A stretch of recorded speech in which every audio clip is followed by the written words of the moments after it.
నిన్న ప్రధానిగా నరేంద్ర మోదీ ప్రమాణ స్వీకారం అయిపోయింది. అలాగే కేంద్ర మంత్రులు, సహాయ మంత్రులు అందరూ కూడా నిన్న ప్రమాణ స్వీకారాలు చేశారు.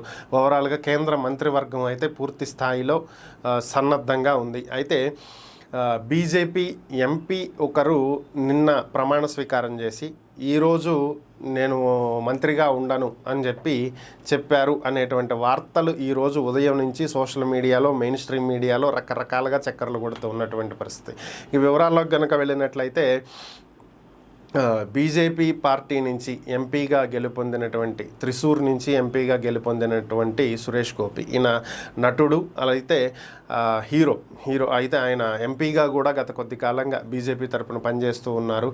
సో ఎంపీగానే చాలా బాగా పనిచేయగలను, నాకు మంత్రి పదవి అవసరం లేదు, మంత్రిగా నేను పనులు సరిగా చేయలేకపోవచ్చు, అలాగే ఈ మంత్రి పదవి వల్ల నాకున్నటువంటి కొన్ని సినిమాలను కూడా నేను చేయలేకపోవచ్చు, ఇప్పటికి 4 సినిమాలు కమిట్ అవ్వటం జరిగింది, కాబట్టి నాకు ఈ పదవి వద్దు అని చెప్పి ఆయన అన్నట్లుగా రాజీనామా లేఖను పంపిస్తున్నట్లుగా కూడా వార్తలు వచ్చాయి. అయితే ఆయన సన్నిహితుల వద్ద మాత్రం సహాయ మంత్రి పదవి నాకు అవసరం లేదు, అందుకనే తప్పుకుంటున్నానని చెప్పారని కూడా వార్తలు వచ్చాయి. ఇలా రకరకాలైనటువంటి వార్తలు చక్కర్లు కొడుతూ ఉన్నటువంటి నేపథ్యంలో చివరిగా కొద్దిసేపటి క్రితమే ఆయన ప్రెస్ మీట్ పెట్టి స్పష్టత ఇవ్వటం జరిగింది.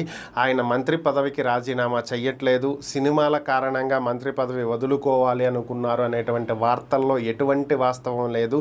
నరేంద్ర మోదీ నాయకత్వంలో పనిచేయటం అనేది చాలా ఆనందంగా ఉందని, ఆయన ఇచ్చినటువంటి పదవిని స్వీకరిస్తున్నానని, సహాయ మంత్రిగా కొనసాగుతూ ఉంటానని, త్రిశూర్ అభివృద్ధి కోసం తను చేయగలిగిందంతా చేస్తాను అని చెప్పి ఆయన స్పష్టం చేశారు. ఇవన్నీ కేవలం వదంతులే తప్ప దీంట్లో ఏ విధమైనటువంటి వాస్తవం లేదు అనేటువంటి విషయాన్ని ఆయన స్పష్టం చేయడం జరిగింది. అది పరిస్థితి.